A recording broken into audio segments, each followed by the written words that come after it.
ఏదైనా ప్రమాదం జరిగినప్పుడు అక్కడ పెద్దవాళ్ళు చిన్నవాళ్ళు అందరూ కలిపి ఉన్న పరిస్థితుల్లో మొట్టమొదటి ఎవరిని కాపాడుతాం? మనము పిల్లల్ని కాపాడుతాం. ఎందుకు? పిల్లలకి ఏమీ తెలియదు, పిల్లలు ఏమీ చూడరు. అందుకే ఆ ప్రమాదం నుంచి వారిని తప్పించడానికి ప్రయత్నం చేస్తూ ఉంటాం. అర్జెంటీనా అనే దేశంలో వరదలు వచ్చాయి. అప్పుడు అందరూ కూడా తల్లిదండ్రులు లేని వారు ఏం చేసేవారంటే ఆ పిల్లల్ని తమ చేతులతో పైకి పట్టుకొని వారిని కాపాడేవారు. కిందని నీరు ఉంటుంది కానీ పైన ఏముంటారంటే పిల్లలు ఉంటారన్నమాట. అంటే వీరికి ఏమైనా పర్లేదు కానీ పిల్లలు కాపాడబడాలి. ఈరోజున దేవుడు కూడా మనల్ని పిల్లలుగా చూస్తూ ఉన్నాడు. హల్లెలూయా. ఆయన ఒక తండ్రిగా మన మధ్యలో ఉన్నాడు. ఆయన ఈ రోజున మనల్ని పిల్లలుగా చూస్తూ ఉన్నాడు. ఎందుకే ఈ మాట మనం చూస్తా ఉన్నాం? ఏంటంటది? ఆయన శ్రీమంతుడు. యేసు ప్రభువు ఎవరంటారు మన దగ్గర? శ్రీమంతుడు అని రాయబడి ఉంటది. ఈ రోజున దేవుని మాటలు వినేవారంగా 2 రోజుల నుంచి దీవెనకరమైన వర్షములు. యెహెజ్కేలు గ్రంథము 34:26 కూడా ఉంటది. యెహెజ్కేలు 34:26లో దీవెనకరము వర్షములు ఈ రోజున కడవరి దినాల్లో దేవుడు కుమ్మరింపబోతా ఉన్నాడు. హల్లెలూయా. ఈ షారోను మందిరములో ఈ రోజున వచ్చిన మీ అందరూ కూడా, ఈ రోజున వచ్చి దేవుని సన్నిధానంలో కూర్చున్న మీ అందరూ కూడా దేవుడు ఏం చెప్తున్నాడంటే మీ మధ్యలో దీవెనకరమైన వర్షములు మన మధ్య కుమ్మరింపబోతా ఉన్నాడు. అని విశ్వసించేవారని చెప్తాం. హల్లెలూయా. దేవుడు తన యొక్క వర్షం అంటే మనకు నీరు అనుకుంటా ఉంటాం. వర్షం అంటే పైనుంచి పడే ఏదైనా ఒక నీటి వంటి పదార్థం అనుకుంటాం. కానీ దేవుడు ఏం చెప్తున్నాడంటే వర్షమే కాదు, మీ మధ్యలో దీవెనలనే వర్షము, ఆశీర్వాదములనే వర్షము, లేకపోతే మేలులనే వర్షము కుమ్మరింపబోతా ఉన్నానని దేవుడు సెలవిస్తూ ఉన్నాడు.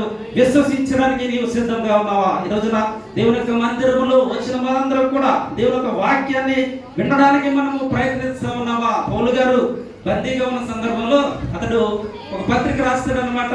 అతడు జైల్లో ఉండే పత్రిక రాస్తాడు. ఫిలిప్పీలు రాసిన పత్రిక రాస్తాడు అనమాట. 4:11 జైలు నుంచి అతడు రాస్తాడు. ఆ వచ్చిన ఎక్కడి నుంచి రాస్తాడో తెలుసా? అతడు రాసిన ఆ యొక్క ఫిలిప్పీ పత్రిక ఎక్కడి నుంచి రాస్తాడో తెలుసా? జైల్లో నుంచి రాస్తాడు. ఎక్కడి నుంచి రాస్తాడు? జైల్లో. అతను జైల్లో పడేశారు. జైల్లో ఏముంటాయి? సౌకర్యాలు ఏమి ఉండవు. చీకటి, అగాధము, తిండి లేదు, తిప్పలు లేవు. కానీ అక్కడ నుంచి అతడు రాస్తూ ఉంటాడు ఏంటంటే, ఏం రాస్తూ ఉంటాడంటే నేనున్నా ఏ స్థితిలో ఉన్నా,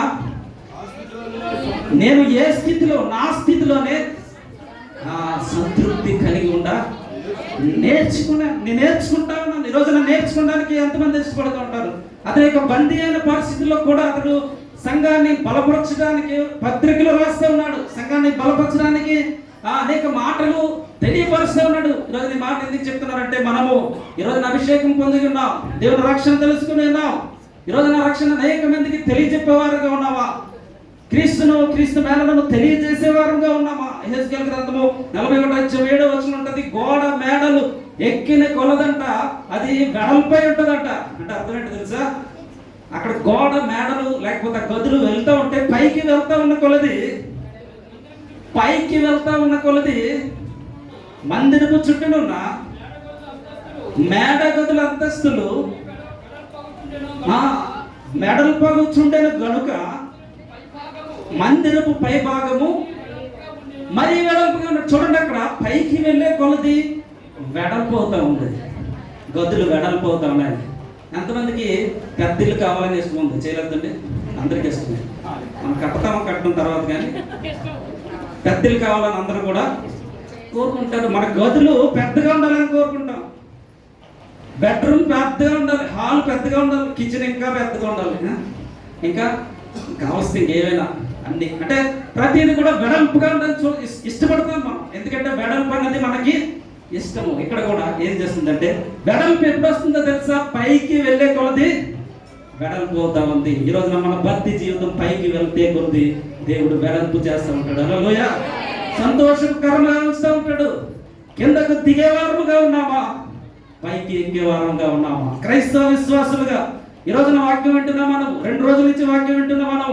ఈ 3వ రోజు వాక్యం దేవుని యొక్క సన్నిధానంలో వినబడుతున్న ఈ పరిస్థితిలో ప్రతి నిత్యము కూడా పైకి అడుగు గది వెళ్ళే కొలది ఏమవుతుంది? అంతస్తు వెళ్ళే కొలది ఏమవుతుంది? మరీ వెడల్పు అవుతా ఉంది. ఈ రోజున వెడల్పు అయ్యే పరిస్థితిలో మనము ఉండి ఉన్నామా?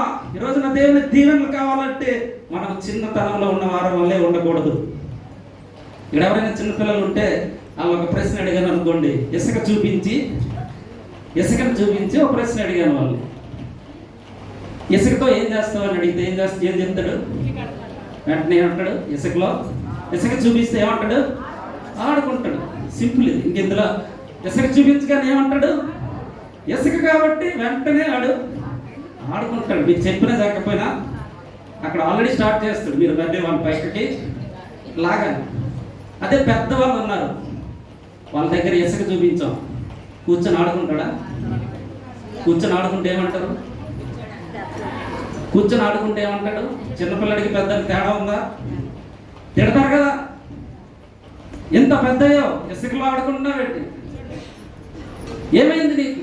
చిన్నపిల్లలు ఆడుకుంటే అదే ఆడుకుంటే వాళ్ళని చూసి ఇష్టపడతాం, పెద్దవాళ్ళు ఆడితే తిడతాం. దేవుని యొక్క వాక్యంలో కూడా మన యొక్క జీవితంలో కూడా ఈ రోజున చిన్నతనము పెద్దతనంగా చూసుకుంటే, భక్తి జీవితంలో ఇంకా చిన్నతనంలోనే మనం ఉన్నామా?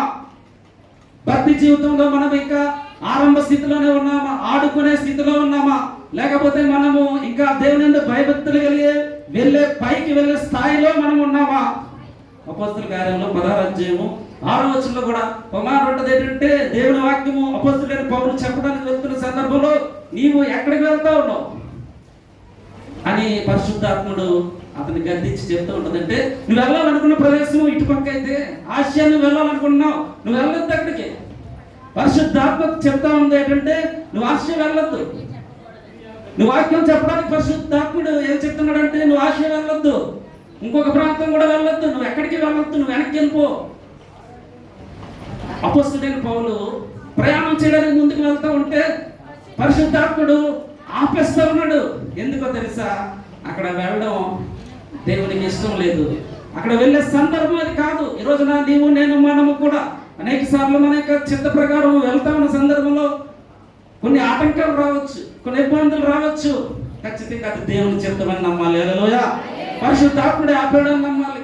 పరిశుద్ధాత్ముడే మన దగ్గర ఈ కార్యము ఇంకా ముందుకు జరగలేదని మనం నమ్మి ఉండాలి. ఈ రోజున నమ్మితే దాని తర్వాత కొన్ని సంవత్సరాలకు అపోస్తలుడైన పౌలు అదే ఆసియా అదే ప్రాంతాలకు మరలా వెళ్ళి గొప్ప సువార్త ప్రకటిస్తే అనేక మంది బాప్తీసాలు పొంది ఈ రోజున ప్రపంచవ్యాప్తంగా అనేక మంది ఈ రోజున క్రైస్తవులు ఉన్నారు.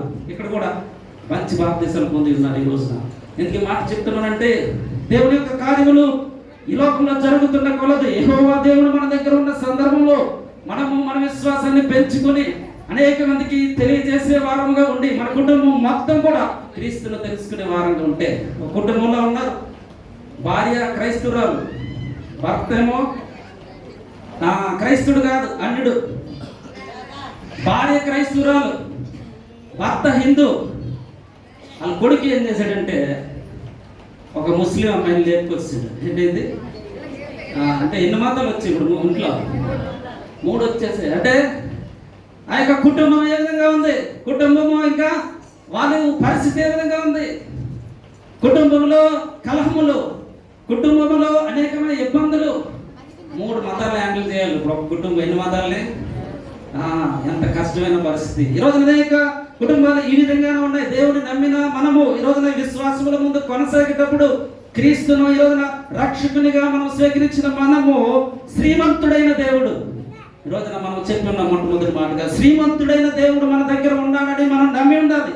శ్రీమంతుడైన దేవుడు మన దగ్గర ఉన్నాడని మనము విశ్వసించగలగాలి. క్రీస్తును మనము కలిగిన వారముగా ఈ రోజున మనం ఉండాలి.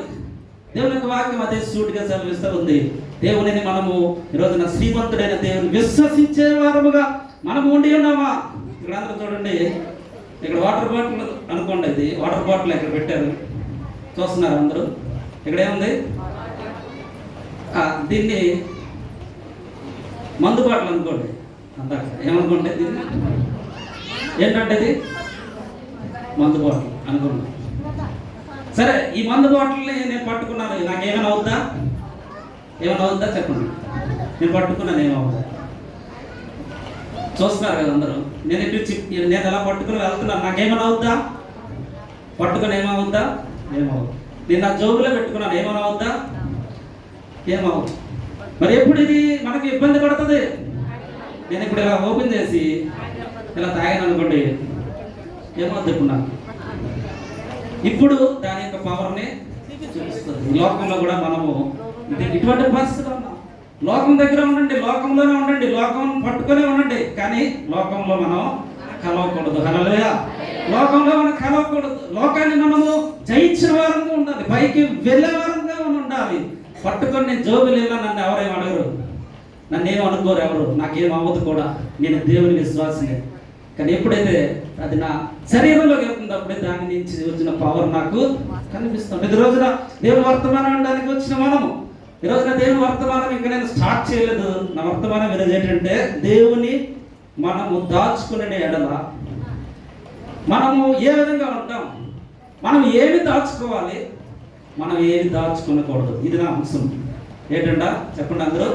మనం ఏమి దాచుకోవాలి, మనం ఏమి దాచుకున్నా, ఈ రెండు మాటలు మనము చూడడానికి ప్రయత్నం. మనం ఏమి దాచుకోవాలి, తీయండి బైబిల్ గ్రంథంలో చూడండి, ఏమి దాచుకోవాలి, ఏమి దాచుకోకూడదు, ఈ రెండు మాటల్లో మనం చూస్తూ ఉంటాం. సామెతల గ్రంథం 26వ అధ్యాయము, సామెతల గ్రంథం 26వ అధ్యాయము 24వ వచనం చూడండి. ఏముంది సామెతల గ్రంథము?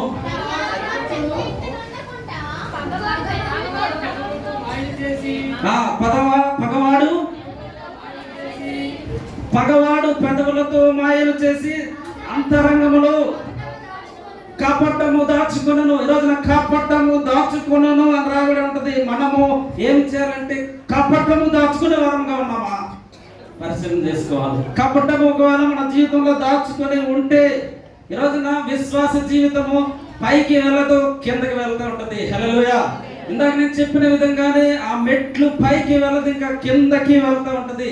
మన జీవితము, భక్తి జీవితము కిందకి వెళ్తూ ఉంటది. అపోస్తల కార్యములు 5వ అధ్యాయము 2వ వచనం మీరు చూడండి. అపోస్తల కార్యములు 5వ అధ్యాయము 2వ వచనంలో మీరు చూస్తారు, అక్కడ ఒక మాట మీరు చూస్తూ ఉంటారు. అపోస్తల కార్యములు, భార్య ఎరుకనే వాడు దాని వెలలో కొంత దాచుకున్నాడు. ఏమి దాచుకున్నాడు? ధనం దాచుకున్నాడు. ఇందాక మనం చూసాం ఏంటంటే, మనం ఏమి దాచుకోవాలి, ఏమి దాచుకునకూడదు అన్న అంశం నేను చెప్తా ఉన్నప్పుడు, ఎక్కడ ఉన్న అధ్యాయంలో మనం చూసిన మాట ఏంటంటే, అతడంతా ఏమి దాచుకున్నాడు? కొంత వెల దాచుకున్నాడంట. పూర్వకాలంలో, అపోస్తుల కాలంలో ఎవరైనా వారి యొక్క జీవితంలో ఏదైనా జరిగితే దేవుని పాదంలో ఎదుట దాని వేళ అక్కడ పెట్టాలన్నమాట. ఇది అక్కడ ఉన్న ఆచారం, అక్కడ ప్రభు పెట్టిన నిబంధన. ఎక్కడేం చేస్తున్నారంటే, అననీయ అని ఒక మనుషుడంట.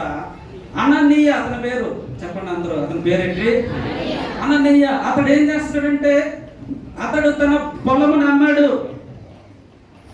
పొలం అమ్మిన తర్వాత దేవుని దగ్గరకు వెల పెట్టే సమయంలో ఏం చేశాడంటే, కొంత దాచుకుని ఏం చేస్తున్నాడు, మిగిలింది అపోస్తుల పాదముల యొద్ద పెట్టిన నాకు రాయబడి ఉంటుంది. దేవుడు ఇచ్చిన ఆజ్ఞ ప్రకారం కాకుండా అతడు కొంత ధనం ఏం చేశాడు, అక్కడ దాచుకుని ఏం చేశాడు, కపటం అక్కడ ఉంది. హల్లెలూయా. ఏముంది అతని హృదయంలో? అననే హృదయం ఏముంది? కపటం ఉంది. ఎప్పుడైతే కపటం అతని హృదయంలో వచ్చిందో, దాచుకునుట అతని జీవితంలో మొదలైంది. తన జీవితంలో దాచుకున్నట్టు ఎప్పుడైతే మొదలైందో, తర్వాత వచ్చింది ఏముందా, ఇప్పుడు పేతురు అడుగుతూ ఉంటాడు అనమాట. అననీయ, నీ భూమి వెలలో కొంత దాచుకొని పరిశుద్ధాత్మను మోసపుచ్చుటకు సాతాను ఎందుకు నీ హృదయమును ప్రేరేపించును. చూడండి, దేవుని పరిశుద్ధాత్ముడు అక్కడ పేతురికి నువ్వు ఇది చెప్పాలని అననీయ దగ్గర చెప్తా ఉన్నాడు. ఏంటంటే, నువ్వెందుకు దాచుకున్నావు, నువ్వెందుకు కపటము పెట్టుకున్నావు, దేవుని లేకపోతే దేవుని యొక్క సంఘములో అక్కడ నీవు ఇవ్వాల్సిన ఆ యొక్క పరిస్థితిలో నువ్వు ఎందుకు దాచుకున్నావని వెంటనే అడిగిన ప్రశ్నకు అతడు చూడండి, వెంటనే 5వ వచనంలో చదవండి, 4వ వచనం నుంచి కూడా చదవండి. అది నీ యొద్దన ఉన్నప్పుడు నీదే కదా, అమ్మని పేపట అది నీ వశమై ఉండలేదా? ఎందుకు నీ సంగతి నీ హృదయంలో ఉద్దేశించుకున్నావు? నీ మనుషులతో కాదు దేవునితోనే అబద్ధమాడితమని వాడితో చెప్పాను. అననీయ ఈ మాటలు వినుచుని పడి ప్రాణము విడిచాడు. ఒక కపటము అతని మరణానికి కారణమైంది, ఒక అబద్ధము అతని మరణానికి కారణమైంది. ఒక దాచుకున్నట్టు అతని హృదయంలో ఉన్న యొక్క కపటము అతని మరణానికి కారణమైంది. అతని మరణమే కాదంట, అతని భార్య మరణం కూడా తర్వాత మీరు 7వ వచనంలో చూస్తారు. అతని భార్య కూడా ఇదే ప్రశ్న పేతురు వేస్తాడు అతని భార్యకి. ఇంచుమించు 3 గంటల సేపటికి మన భార్య జరిగిన లోపలికి వచ్చినప్పుడు పేతురు, మీరు ఈ భూమిని ఇంతకే అమ్మితారని నాతో చెప్పమని ఆమెను అడిగాను. అందుకామె అవును ఎంతకైనా చెప్పాను. ఇద్దరు కూడా మాట అననీయ అతని భార్య పేరు సఫీరా, ఇద్దరు కూడా ఆ యొక్క దేవుని నామాన్ని దేవుని సన్నిధిలో కపటము ద్వారా అబద్ధమాడుట ద్వారా ఇప్పుడు వారు ఏం పొందుకున్నారంటే ఆమె కూడా ఎక్కడైతే అననీయ పాతి పెట్టబడతాడో అక్కడే తిరిగి పాతి పెడతారు. ఈమె కూడా మరణిస్తూ ఉంటుంది. దేవుని సంఘములో కపటము దాచుకొనిన ఆ యొక్క వ్యక్తి లేకపోతే ఆ యొక్క కుటుంబం ఇద్దరు భార్య భర్తలు కూడా మరణించిన సందర్భం మనం చూస్తూ ఉన్నాం. కలిగి ఉన్నవి దేవుడు ఇచ్చినవే కదా అని వాళ్ళు ఆలోచించలేదు. కొంతవేళ ఏం చేశారు, దాచుకుని. శ్రీమంతుడైన దేవుడు ఈ రోజున మన దగ్గర ఉన్న సందర్భంలో యేసు ప్రభువు మన హృదయ అంతరంగంలో పరిశీలించగల దేవుడు మన దగ్గర ఉన్న సందర్భంలో ఈ మాట ఎంతమైతే వింటూ ఉన్నారు, ఈ మాటలో ఉన్న అర్థాన్ని గ్రహించడానికి మీ హృదయములను సిద్ధపరచుకోవడానికి మీరు ఇష్టపడతా ఉన్నారా? ఇష్టపడేవారు అందరూ హల్లెలూయా చెప్తాం. హల్లెలూయా. ఈ రోజున మనం అనేకమైన పరిస్థితులు ముందుకు వెళ్తున్న సందర్భంలో సాతాను మనల్ని ఈ విధమైన కపటములకు గురి చేస్తూ ఉంటాడు. ఆదికాండం కాలంలో కూడా అక్కడ రాయబడిన మాటలో ఆ సర్పము ఆ యొక్క స్త్రీ దగ్గరికి వచ్చి ఏం చెప్తుందంటే ఇది నిజమా అంటది. ఏమంటది? ఇది నిజమా? సర్పం ఏమంటదంట, ఇది నిజమా? మీరు దేవుని కంటే గొప్ప వాళ్ళు అయిపోతారా? ఇది నిజమా? చూడండి, కపటము ఆ సర్పము భూమి మీద ఉన్న అన్ని వాటిల్లో సర్పము యుక్తమైనదంట. అంటే అదే మంచి, అదేమైంది తెలుసా? దేవుని శాపానికి గురైపోయింది. సర్పం ఇంతకుముందు ఎలా ఉంది తెలుసా? తాకేది కాదు అది. ఇంకా చెప్పాలంటే అది ఒక మంచి, అన్ని జంతువుల్లో మంచి యుక్తి కలది. అంటే అంత మంచి జంతువైన సర్పము దేవుడు శపించగా ఏమైంది? అది నేల మీద పాకే పరిస్థితి ఏర్పడింది. కపటము వలన సాతాను మనిషి హృదయంలో కపటము పట్టడం వలన ఏమి చేస్తుందంటే అది మరణానికి గురి చేస్తుంది, లేకపోతే శాపానికి గురి చేస్తుంది. ఈ రోజున వాక్యం వింటున్న మనము మన జీవితంలో దేవుడు మనకిస్తున్న సందర్భంలో మనం ఏం చేస్తూ ఉన్నాం? ఈ యొక్క మాటలు వింటున్న మనము సైకిల్ తొక్కుతారు, కొండ మీద సైకిల్ తొక్కమన్నాం, కింద బాగా దొక్కుతారు. కొండ మీద సైకిల్ తొక్కమన్నాం, ఎవరినైనా కొండ మీదకి వెళ్ళి సైకిల్ తొక్కండి అన్నాం, పైకి ఎక్కండి అన్నాం. చాలా మంది ఏం చేస్తారు తెలుసా? కొండ మీద సైకిల్ తొక్కమంటే సైకిల్ దిగిపోయి నడిపిస్తారు. ఏం చేస్తారు? తొక్కే కంటే సైకిల్ దిగిపోయి నడిపించడం బెస్ట్. ఎందుకంటే అది ఎత్తుగా ఉంది, అలిసిపోతాను, నేను ఎక్కలేను, సైకిల్ తొక్కలేదు అని నడిపించడానికే ప్రయత్నం చేస్తారు చాలా మంది. దేవుని భక్తి కూడా కష్టంగా ఉంటుంది. క్రైస్తవ విశ్వాసులుగా మన జీవితంలో కష్టంగా ఉంటుంది. లోకంలో మనం ఉన్నప్పుడు, లోకస్తుల మధ్య ఉన్నప్పుడు మన జీవితం కూడా చాలా కష్టం. కొన్నిసార్లు దిగిపోయి నడిపించేద్దాం అనిపిస్తుంది. అంతే, మనకు కూడా ఏమంటుంది అనిపిస్తుంది? దిగిపోయి నడిచేద్దామా? మామూలుగా నీవు దిగొద్దు, నిన్ను నడిపించే దేవుడు యేసు ప్రభువు ఉన్నారు. హల్లెలూయా.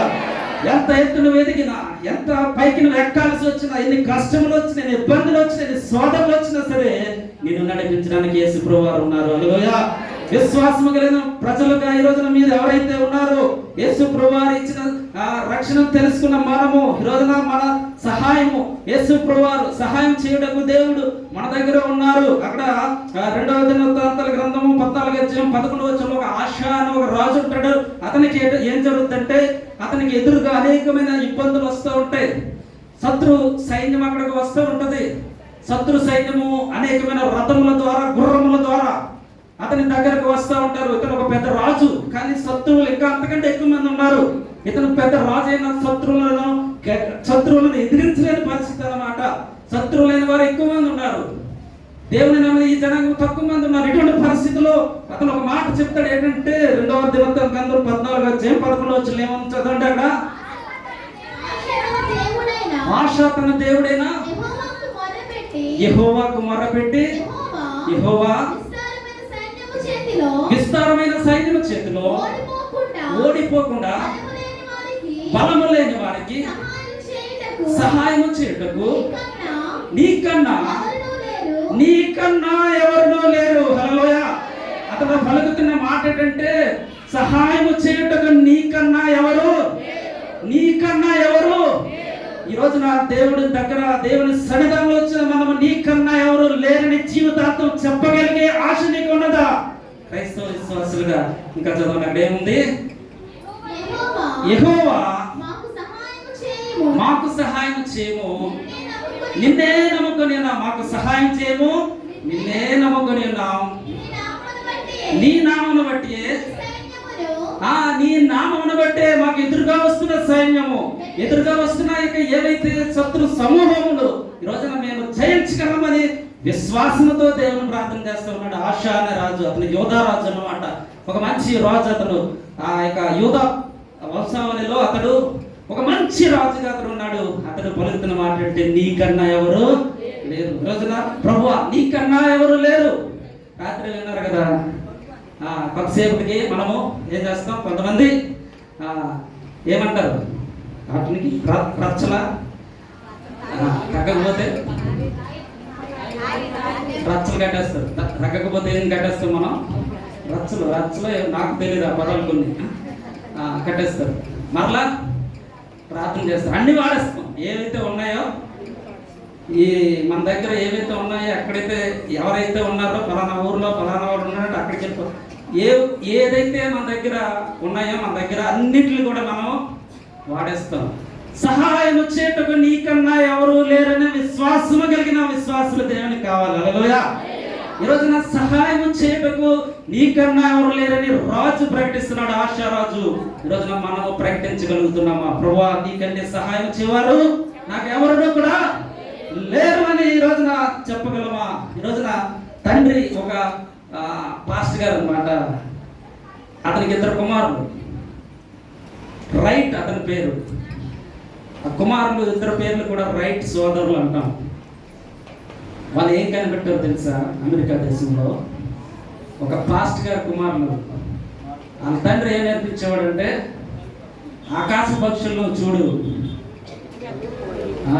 అని పలికేవాడంట వాళ్ళ పిల్లలకు. మీరు ఆకాశ పక్షులు చూసేవారు. ఆకాశ పక్షులు చూసి ఏం ఆలోచించారో తెలియదు కానీ వారు విమానాన్ని కనిపెట్టారు. హల్లెలూయా. ఆకాశ పక్షులను చూసి ఏం కనిపెట్టారు? రైట్ సోదరులు విమానాన్ని కనిపెట్టారు దేవుని వాక్యము ద్వారా. హల్లెలూయా. దేవుని సేవకుని కుమారులుగా వాళ్ళు ఏం చేశారంటే ఒక విమానాన్ని కనిపెట్టారు. ఇది నిజంగా జరిగిందే. మీరు ఎవరైనా అడగండి, ఎక్కడైనా విమానం ఎవరు కనిపెట్టారంటే మీరు చెప్పండి. ఒక దేవుని సేవకుని పిల్లలు వారు సాక్ష్యం ఇస్తూ ఉంటారు. వాళ్ళ తండ్రి చెప్పే ఆకాశ పక్షులను చూడండి అని చెప్పేవాడంటే ఏదో పదాలు వీళ్ళకి దాని మీద ఉండిపోయింది. పక్షి ఎగురుతుంది కదా, మనం ఎందుకు ఎగరలేమని ఆలోచించి వాళ్ళు పెద్ద సైంటిస్ట్ అయ్యి ఈ రోజున ఎన్ని విమానాలు తిరుగుతున్నాయి ప్రపంచం మొత్తం మీద. హల్లెలూయా. ఈ రోజున వారు సహాయం చేయుటకు దేవుడే ఒక ఆధారమని వారు నమ్మి ఉన్నారు. మనం నమ్ముతూ ఉన్నాము. ఇంకో వచనం కూడా మీరు చూస్తారు అక్కడ చూడండి. అపోస్తల కార్యములు 27వ అధ్యాయము 22వ వచనం. అపోస్తల కార్యములు 27వ అధ్యాయము 22 నుంచి మనం చూసినప్పుడు అక్కడ ఒక సంఘటన మీకు చెప్పిన తర్వాత మీరు ఆ పదం చదవండి. అక్కడ ఏం జరుగుతుందంటే అపోస్తలుడైన పౌలు ఒక సముద్రంలో వెళ్తూ ఉంటాడు. అతనితో పాటు 276 మంది ఉన్నారు. ఆ యొక్క ఓడలో వెళ్తూ ఉంటారు. అపోస్తలుడైన పౌలు ఆ ఓడలో వెళ్తున్న సందర్భంలో వింటున్నారు అందరూ. అపోస్తలుడైన పౌలు ఆ యొక్క ఓడలో వెళ్తున్న సందర్భంలో పెద్ద తుఫాను వస్తుంది. ఆ ఓడ ఇంకా పగిలిపోయే పరిస్థితి వస్తూ ఉంటుంది. సూర్యుడు కనిపించి చాలా రోజులైంది వాళ్ళకి. సముద్రం మధ్యలో సూర్యుడు కనిపించి చాలా రోజులైంది. చంద్రుడు కనిపించి ఇంకా చాలా రోజులైంది. వారు నక్షత్రాలు ఎప్పుడు చూడలేదు. ఆ సముద్రంలో చిక్కుకుపోయారు. అటువంటి పరిస్థితుల్లో పౌలు గారు ఓడలో ఉన్నారు. అనేక మంది అక్కడ ఉన్నారు. 276 మంది ఉన్నారంట అక్కడ ఓడలో. ఎంతమంది? ఆ వచ్చినారని మీరు చదివితే తెలుస్తుంది. అక్కడ మీరు చూస్తున్న సందర్భంలో ఎంతమంది ఓడలో ఉన్నారు. ఇక వాళ్ళందరూ కూడా నిరుత్సాహపడిపోతూ ఉంటారు. ఓడలో ఉన్న వారందరూ కూడా నిరుత్సాహపడిపోయి ఇక మాము చచ్చిపోతామేమో అన్న పరిస్థితిలో వాళ్ళు ఉంటున్న సందర్భంలో రాయబడిన మాట ఇప్పుడు చదవండి. ఏముంది అక్కడ?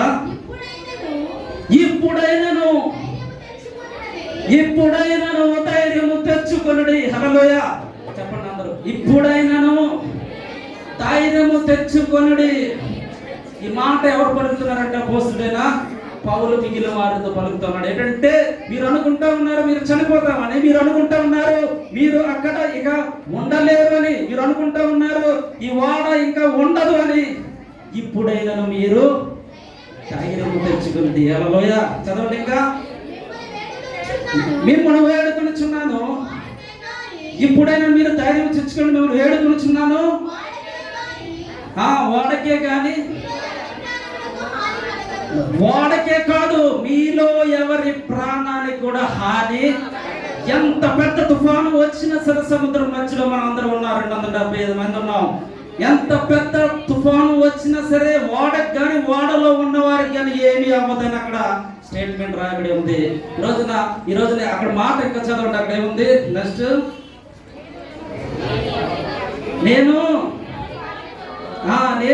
నేను అపోస్తలుల కార్యాలు 27వ అధ్యాయం 27వ అధ్యాయం మీరు చూస్తున్నాం మన మాట 22వ వచనం నుంచి మనం చూస్తున్నాం. అక్కడ 24వ వచనం కూడా మనం చూస్తా ఉన్నాం. భయపడకము, నీవు కైసరు ఎదుట నిలవలసినది ఇదిగో నీతో కూడా వాడలో ప్రయాణమైపోతున్న వారందరినీ దేవుడు నీకు అనుగ్రహించి ఉన్నాడని నాతో చెప్పాను. కాబట్టి అయ్యలారా ధైర్యము తెచ్చుకుని నాతో దూత చెప్పిన ప్రకారం జరుగునని నేను దేవుని నమ్ముచున్నాను. స్టేట్మెంట్ ఇస్తా ఉంటాడు. నాతో దూత చెప్పిన ప్రకారం నేను నమ్ముచూ ఉన్నాను.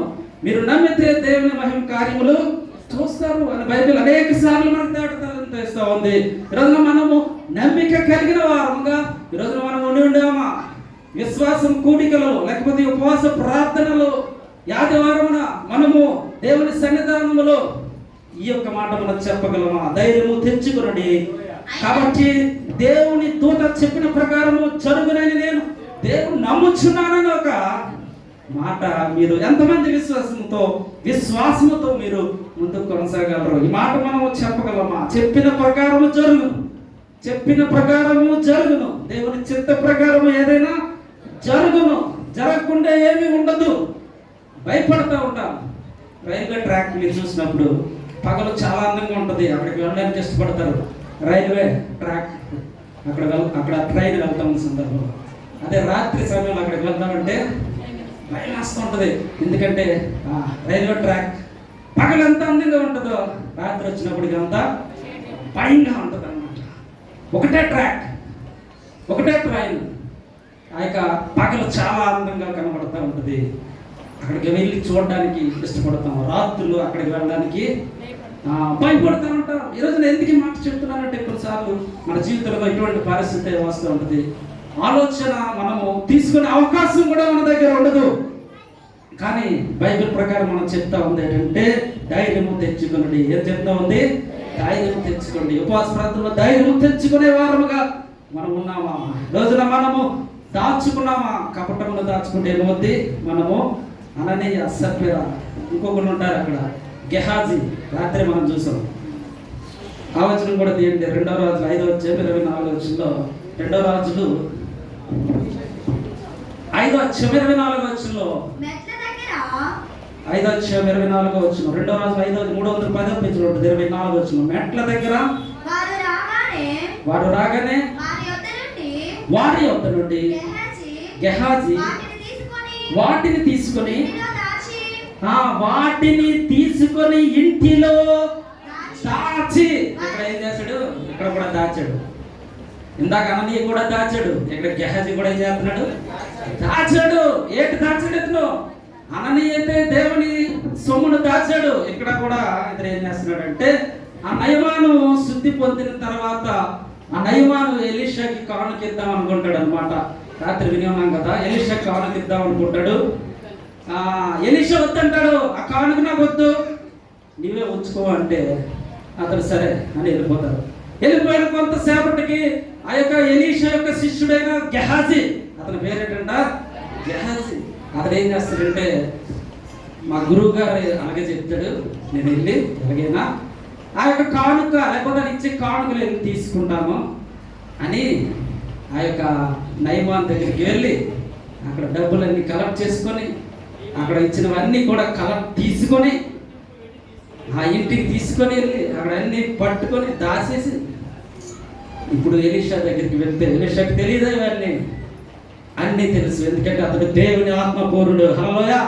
దేవుని ఆత్మ ద్వారా అతడు ఒక శ్రద్ధ కలిగిన ఆత్మ పొందుకున్న ఆ యొక్క దైవజనుడు ఎలీషా. ఈ రోజున మనం కూడా ఈ మాటలు వింటున్న మనము దేవుని యొక్క విశ్వాసంలో మనం ముందు కొనసాగాలో ఒకవేళ ఉన్నట్లయితే ఈ యొక్క దాచడం అనేది, ఇక్కడ దాచిన వెండి అతడు చూడండి 23వ వచనంలో, అందుకు 25వ వచనంలో చదవండి. అతడు లోపలికి పోయి తన యజమాని ముందర నిలువుగా ఎలీషా వారిని చూసి, గెహాజీ, నీ వెచ్చటి నుండి వచ్చితివని అతడిని అడిగినందుకు వాడు, నీ దాసుడని నేను ఎచ్చటికి నీ పోలేదనను. అంతటా ఎలీషా వానితో, ఆ మనుషుడు తన రథము దిగి నేను ఎదుర్కొన్నటకు తిరిగి వచ్చినప్పుడు నా మనస్సు నీతో కూడా రాలేదా? ద్రవ్యమును, వస్త్రములను, ఒలీవ చెట్ల తోటలను, ద్రాక్ష తోటలను, గొర్రెలను, ఎట్లను తాను దాసిని సంపాదించుకున్నటకు ఇది సమయమా? ఇది నీకు సమయమా? దేవుని తెలుసుకున్న నీవు ఇవన్నీ సంపాదించుకున్నటకు నీకు సమయమా? లేకపోతే దేవుని విశ్వసించుటకు నీకు సమయమా? దేవుని యందు నడుచుటకు నీకు సమయం ఉందా? లేకపోతే వీటన్నిటిని లోకమును సంపాదించుటకు నీకు సమయం ఉందా అని చెప్పి ఎలీషా గద్దించినప్పుడు, నయమానికి ఏదైతే కుష్ఠరోగం వచ్చిందో ఆ గెహాజీ కూడా అదే కుష్ఠరోగం వచ్చేస్తుంది. ఎందుకు మాట చెప్తానంటే, దేవుని దాచిన సందర్భంలో, కపటము ద్వారా దాచిన సందర్భంలో ఏది కూడా నీవు దాన్ని చెప్పడానికి ఏమాత్రం కూడా సందేహం లేదు. హల్లెలూయా. ఈ మాట వింటున్నా మనం, ఈ వర్తమానం మన దగ్గర వినబడుతున్న సందర్భంలో సామెతల గ్రంథం 2:1 ఉంటది ఏంటంటే, మనం దేన్ని దాచుకోవాలి. ఇప్పుడు మనం దేన్ని దాచుకోవాలని చూస్తూ ఉంటాం. చూడండి, సామెతలు 2:1 ఒక మాట మీరు చూస్తూ ఉంటారు. ఏముంది అక్కడ? నా కుమారుడా, నీవు నా మాటలను అంగీకరించి నా ఆజ్ఞలను నీ యొద్ద దాచుకుని నీడలా. హల్లెలూయా. దేన్ని దాచుకోవాలి మనము? దేన్ని దాచుకోవాలి? అననీయ దేన్ని దాచుకున్నాడు? సబ్బీరా దేన్ని దాచుకున్నది? అక్కడ ఈ యొక్క గెహాజీ దేన్ని దాచుకున్నాడు? ఇవన్నీ కూడా దాచుకుంటున్నావా? లేకపోతే ఇక్కడ చదివిన ఈ మాట మనము ఏముంది అక్కడ? నా కుమారుడా, నా మాటలను అంగీకరించి నా ఆజ్ఞలను నీవు దాచుకుని నేడులా. బైబిల్ గ్రంథంలో పాత నిబంధన కాలంలో 10 ఆజ్ఞలు ఉన్నాయి. కొత్త నిబంధన కాలంలో ఇంకా ఎక్కువ ఉన్నాయి. సుమారు 500 పైన ఆజ్ఞలు ఉన్నాయి. ఇవన్నిటినీ మనము దాచుకునే వారంగా ఉన్నాము. నా కుమారుడా, నీవు నా మాటలు అంగీకరించి నా ఆజ్ఞలను నీ యొద్ద దాచుకొని నేడులా. దేవుని ఆజ్ఞలను మనము మన హృదయంలో దాచుకునే వారంగా ఉన్నావా? అందరూ చెప్తాం, నీ ఆజ్ఞలను నేను దాచుకుంటాను ప్రభు. అందరూ చెప్పండి, నీ ఆజ్ఞలను నేను దాచుకుంటాను. నీ ఆజ్ఞలు నాకు సంతృప్తినిస్తాయి. నీ ఆజ్ఞలు నన్ను ధైర్యపరుస్తాయి. నీ ఆజ్ఞలు ఉంటే నేను భయపడను. నీ ఆజ్ఞలు ఉంటే నేను ఈ లోకంలో ప్రయాణం కొనసాగిస్తానన్న విశ్వాసం ఈ రోజున ఉంటే ఈ మాటకు ఒక అర్థం ఉంటుంది. ఇంకోసారి మాట చదువుతున్నాను. నా కుమారుడా, నీవు నా మాటలు అంగీకరించి నా ఆజ్ఞలను నీవు దాచుకొని ఎడల, నా ఆజ్ఞలను నీవు దాచుకొని ఎడల. దేవుడు చెప్తున్న ఈ మాటను విశ్వసించడానికి. మొన్న ఒక ఆయన అమెరికా దేశం నుంచి బొంబాయి వచ్చాడనమాట. అతని పేరు జోసెఫ్. అతను ఒక కానిస్టేబుల్ అనమాట, అమెరికాలో కానిస్టేబుల్. అతను ఖాళీ అయిన సమయంలో భారతదేశానికి వచ్చి అక్కడక్కడ సువార్త, అంటే ఎవరైనా పిలిస్తే సువార్తను ప్రకటిస్తూ ఉంటాడు అనమాట. అతని దగ్గరికి నేను వెళ్ళాను మామూలుగా.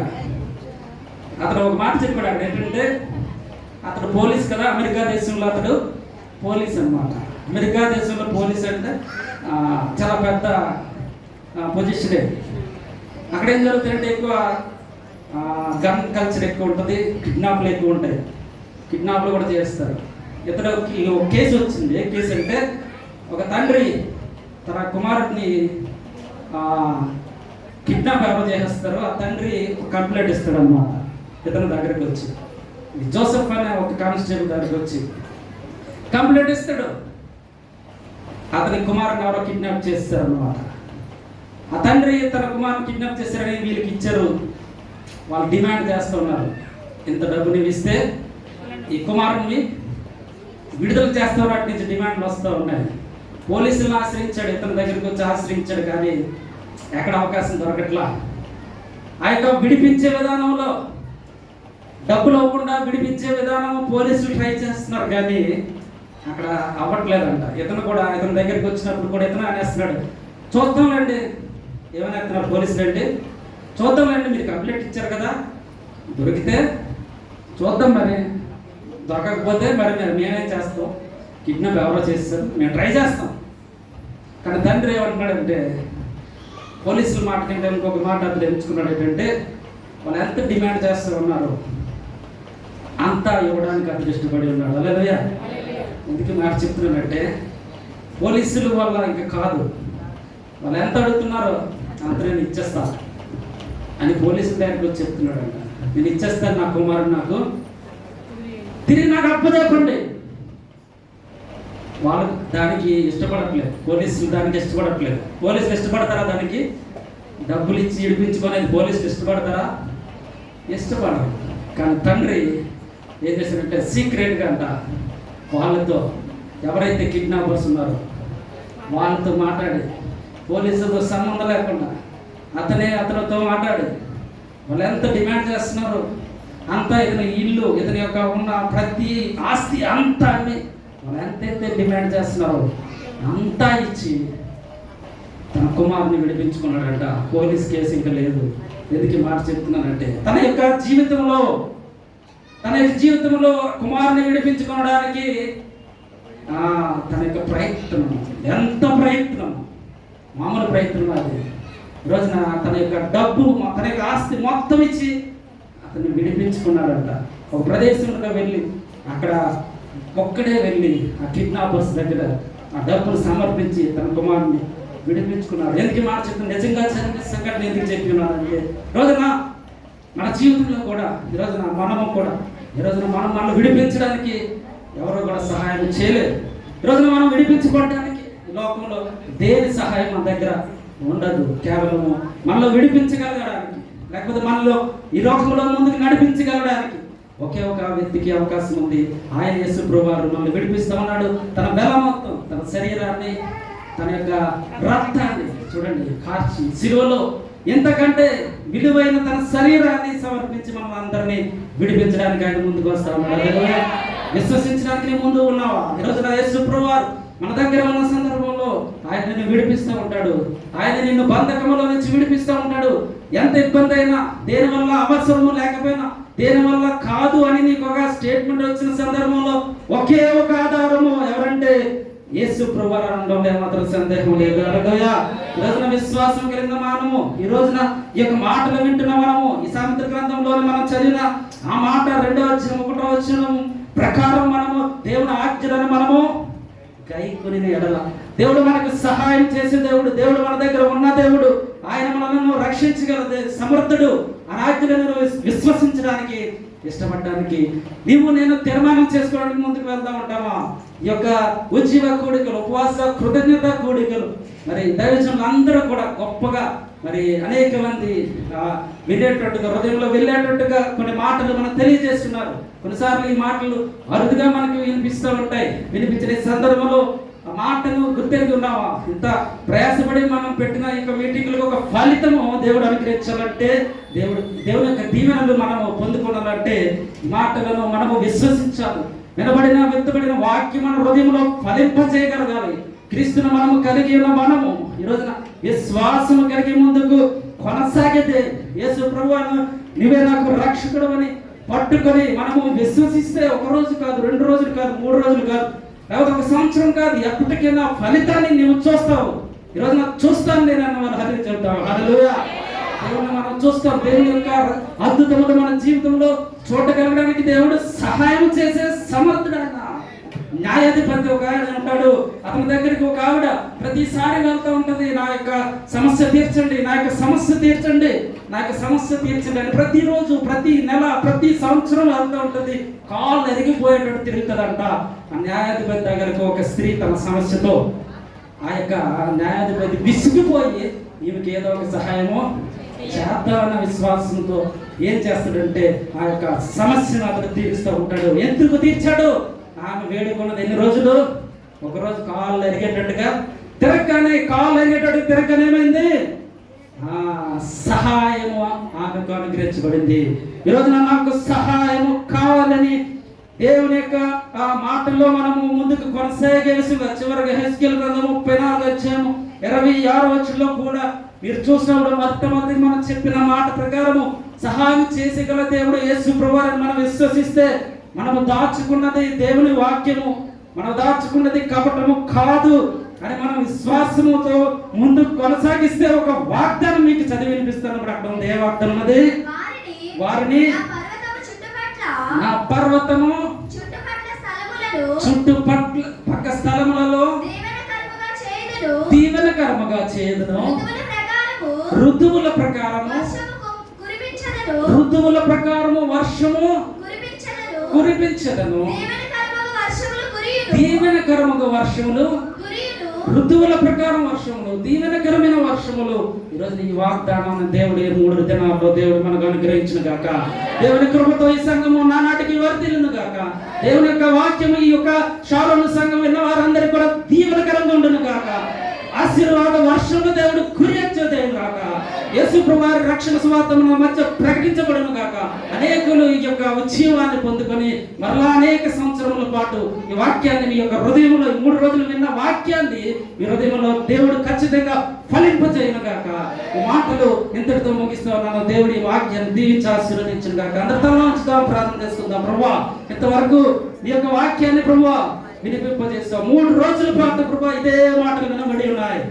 ఈ వాక్యాన్ని విని ఉన్నావు. విన్న వాక్యం ప్రభువా ప్రతి ఒక్క హృదయంలో, ప్రతి ఒక్క మనసులో వెళ్ళి ప్రభువా నాటుకొని ముందుకి కొనసాగే విధంగా ప్రభువా ఈ బిడ్డలను తయారు చేయండి, సంఘాన్ని తయారు చేయండి అని ఈ రోజున ప్రతి ఒకరి కోసం ఒకరు ప్రార్థన చేసుకొని ఈ కార్యక్రమాన్ని ముగించుకోవడానికి మన ప్రయత్నం చేద్దాం. యేసు ప్రభువారి యొక్క ప్రేమను గుర్తెరుగుదాం. ఆయన దీవెనకరమగు వర్షములు ఈ షారోను సంఘంలో దేవుడు మనకు ఇవ్వబోతా ఉన్నాడు. హల్లెలూయా, హల్లెలూయా అని ప్రార్థన చేద్దాం. ఎవరు మౌనంగా ఉండవద్దు, ప్రార్థన చేద్దాం. మరి గాబ్రియల్ గారు వచ్చి ప్రార్థనలు నడిపిస్తూ ఉంటారు. అందరూ కూడా తల వంచుదాం, ఎవరు కూడా కదలొద్దు. ప్రార్థనతో మనం ఈ కార్యక్రమం ముగించుకున్న తర్వాత మాత్రమే మిగిలిన కార్యక్రమాలకు వెళ్దాం. దేవుడి యొక్క ఆశీర్వాదం మనందరికీ దేవుడు దయచేయను గాక.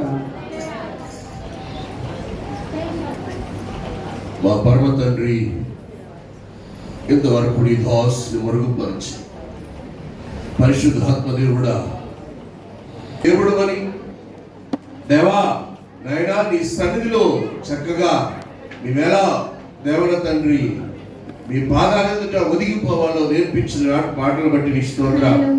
ఏమి దాచుకోవాలి, ఏమి దాచుకోకూడదు మీరు స్పష్టంగా మీరు మాట్లాడారు ప్రభువా. నాయనా నీకు వందనాలు. అపోస్తుల కార్యగ్రంథం 5వ అధ్యాయంలో ప్రభువా నాయనా దేవాల తండ్రి అకుల ప్రిస్కుల జీవితాన్ని మా ముందుకు తీసుకుని వచ్చి ప్రభువా వారి పండిన పంట అంతా అమ్మినప్పుడు పేతురుతో అబద్ధమాడినప్పుడు వారు నాయన హతమార్చబడ్డారు, పరిశుద్ధాత్మను మోసపరిచారు. ఈ లోకంలో మేము కూడా పరిశుద్ధాత్మని మోసపరచకుండా బ్రతకడానికి పరిశుద్ధాత్మ దేవాన్ని కృప తోడుగా వచ్చి నడిపించమని పాదాల ఎదుట ప్రార్థన చేస్తున్నాం. దయగల ప్రభువా నీ కనికరం ఉంచండి. నీ ఉపదేశ క్రమంలోని మా జీవితాలను చక్కపరుచుకోవడానికి, నీ ఉపదేశ క్రమంలోనే నీ ఆజ్ఞ జాడలు నడుచుకోవడానికి మీ గొప్ప కృప అనుగ్రహించండి. రానున్న కాలంలో సుందరబాబును మీరు బలముగా వాడుకోండి. అయాని దాసుని అభిషేకించి నూరంత ఆత్మశక్తితో వాడుకోండి. కడవరి వర్షములు కురిపించేవాడు నీవే సంగమం మీద అయానికి వందనాలు స్తోత్రాలు స్తుతులు చెల్లిస్తున్నా.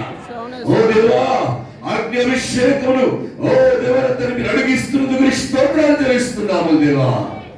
అయానికి వందనాలు నాయనా.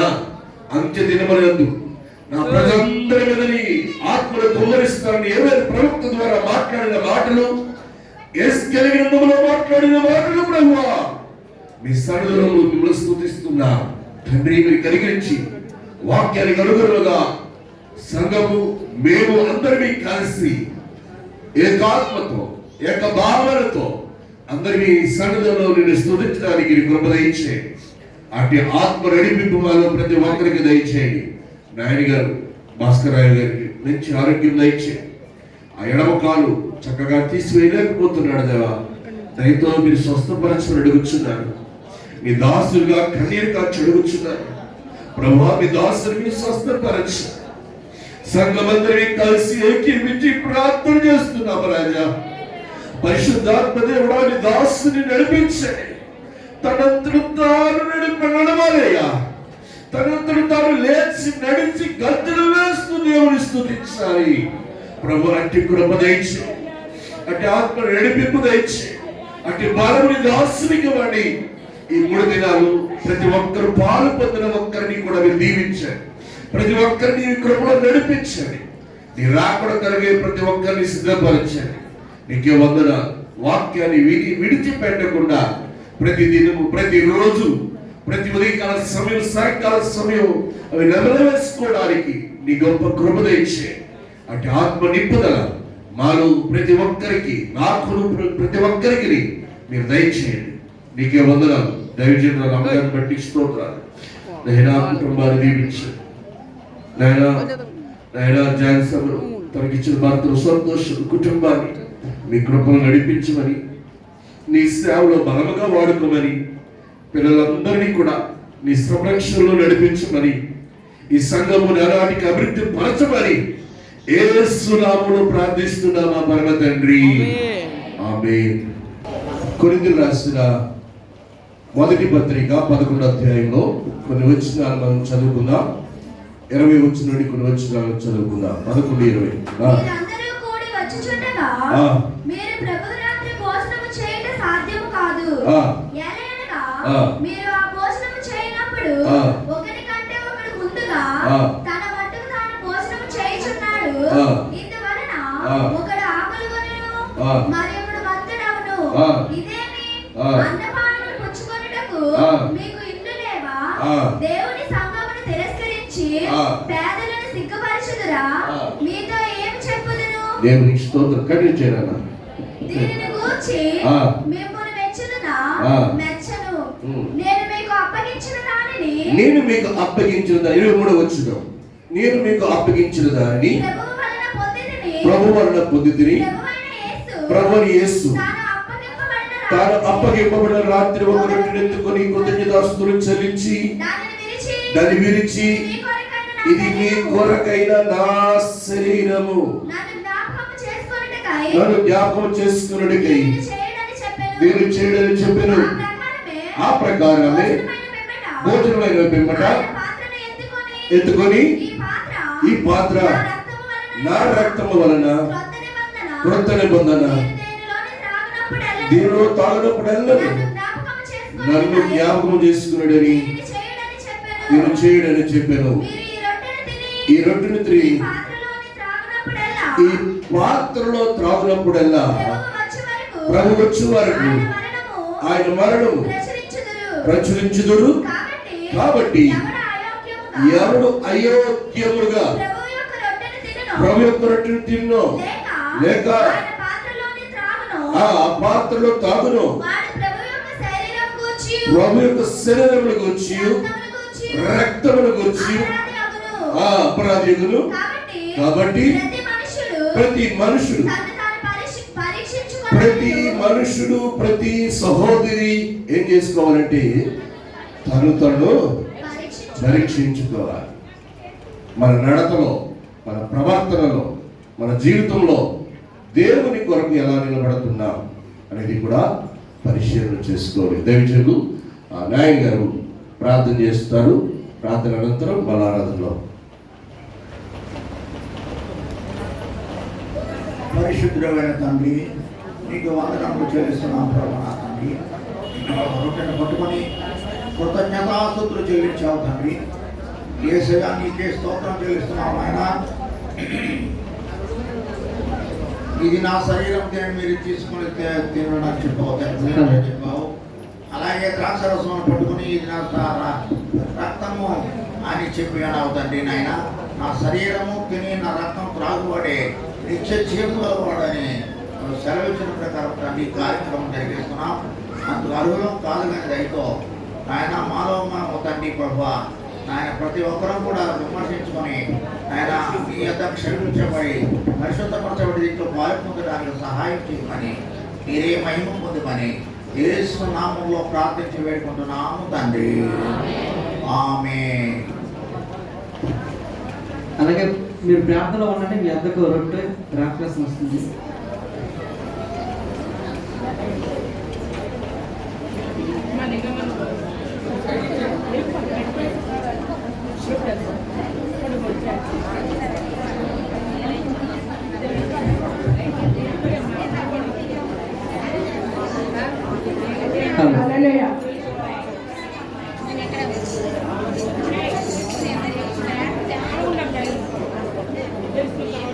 గొడవ పడకండి. అందరికీ మీ వద్దకు రొట్టె ద్రాక్షరసం వస్తుంది. అందరూ మోకరించండి. ఎందుకంటే మరి అయ్యగారు వాక్యం చదివించారు కాబట్టి ఇది పరిశుద్ధ కార్యక్రమం. ఎందుకంటే మీ చేతికి వచ్చిన రొట్టె మామూలు కాదు, యేసుక్రీస్తు వారి యొక్క శరీరానికి సాదృశ్యం. అలాగే ద్రాక్షరసం మామూలుది కాదు, ఎందుకంటే ఆయన రక్తానికి సాదృశ్యం. అటువంటి రెండు కార్యక్రమాలు మీరు పాల్పంచుకుంటారు కాబట్టి మీరు పరిశుద్ధంగా మోకరించి దేవుని ఎదుట మోకరించి మీ యొక్క కనులు ఆకాశం వైపు ఎత్తి ఏకాంతంగా దేవుడిని మహిమపరుచుకుంటూ మీ యొక్క పాపములు ఒప్పుకుంటూ మరి దేవుని ఎదుట యొక్క రొట్టెను విరిచి అలాగే పాత్రలోనే ద్రాక్షరసం తాగవలసిన మిమ్మల్ని అందరినీ కోరుకుంటున్నాం.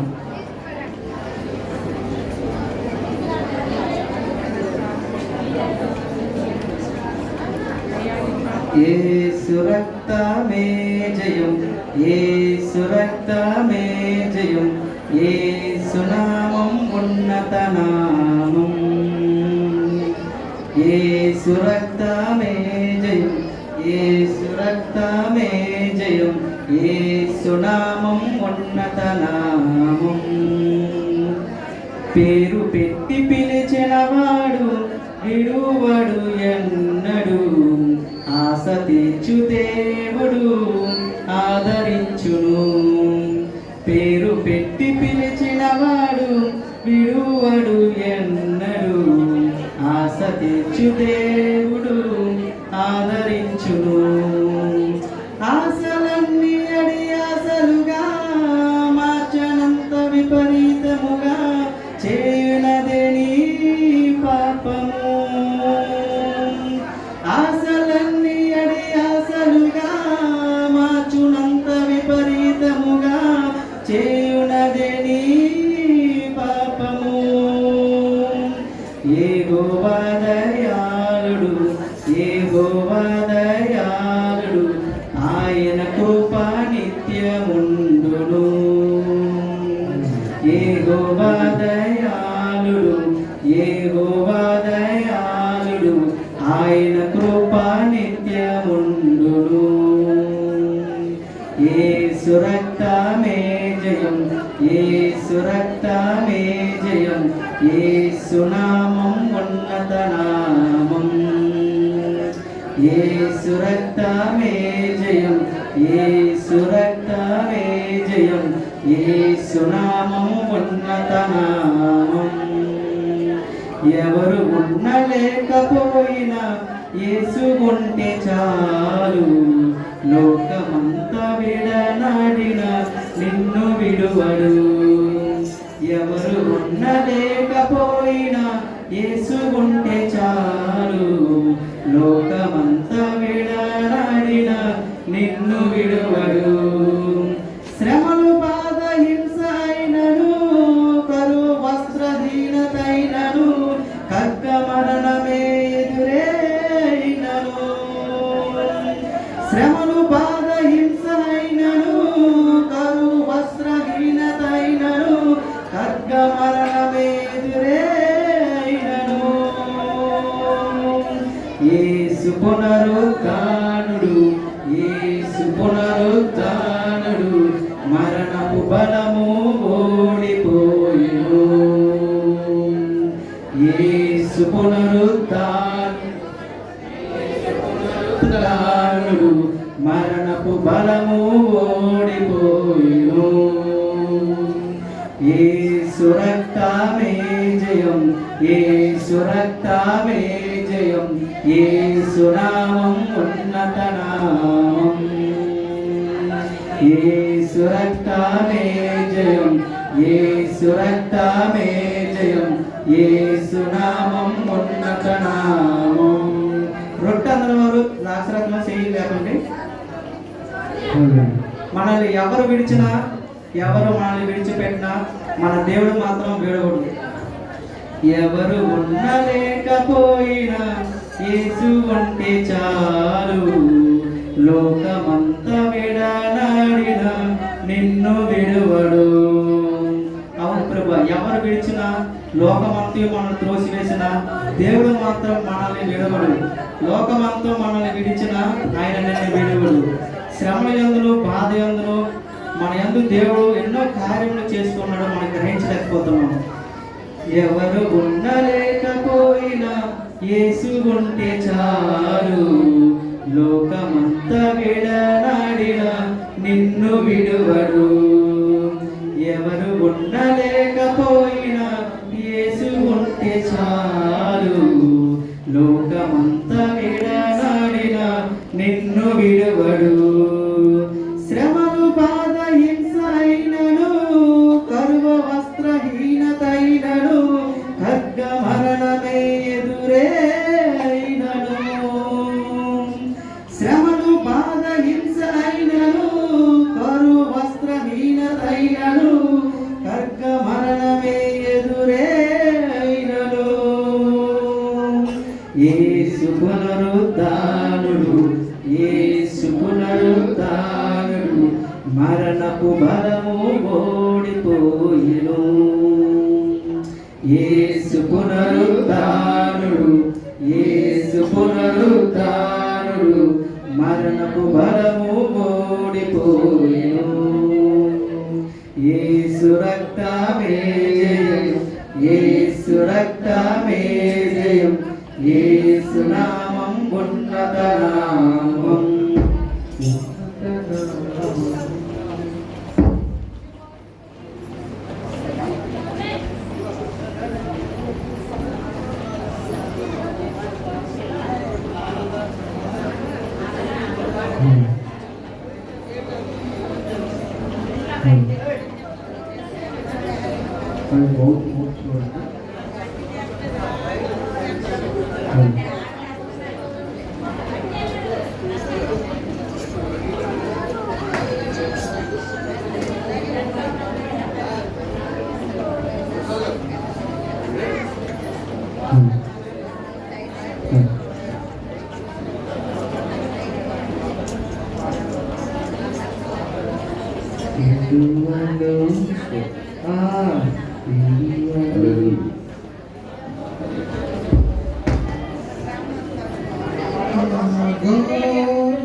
అందరూ లేచి నిలబడండి. దయచేసి ప్రభు యొక్క రక్తము మీ ముందుకు వస్తుంది.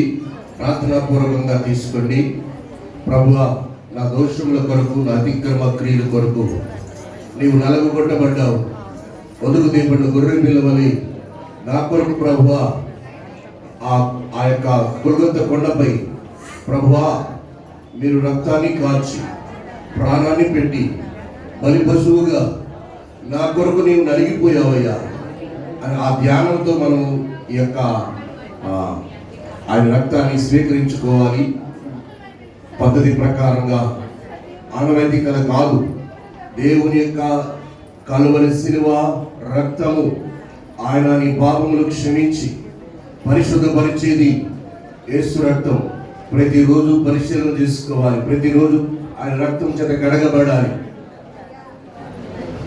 సిల్వలో నాకై కాచెను యేసు రక్తము, సిల్వలో నాకై కాచెను యేసు రక్తము, శిలనైన నన్ను మార్చెను యేసు రక్తము, శిలనైన నన్ను మార్చెను యేసు రక్తము, యేసు రక్తము, ప్రభు యేసు రక్తము, యేసు రక్తము, ప్రభు యేసు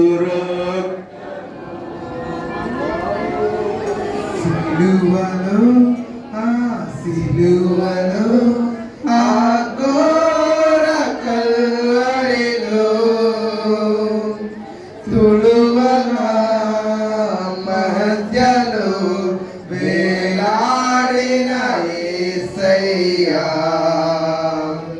తుడువల మధ్యలో వేలాడిన యేసయ్యా, వెలి అయిన యేసయ్యా, బలి అయిన యేసయ్యా, నిలువెల్ల నలిగితివా, నీవెంతో అలసితివా, నిలువెల్ల నలిగితివా, నిలువెంతో అలసితివా, సిలువలో సిలువలో ఆ ఘోర కల్వరిలో తులువుల మధ్యలో వేలాడిన యేసయ్యా, తులువుల మధ్యలో వేలాడిన యేసయ్యా, నేరము చేయని నీవు ఈ ఘోర పాపి కొరకు భారమైన సిలువ మోయలేక మోసావు, నేరము చేయని నీవు ఈ ఘోర పాపి కొరకు భారమైన సిలువ మోయలేక మోసావు, కొరడాలు చెల్లే తడిపెను నీ తనువుని రుధిరం పదారలే, వెలి అయిన యేసయ్యా, బలి అయిన యేసయ్యా, నిలువెల్ల నలిగితివా, నీవెంతో అలసితివా, నిలువెల్ల నలిగితివా, నీవెంతో అలసితివా, సిలువలో సిలువలో ఆ ఘోర కల్వరిలో తులు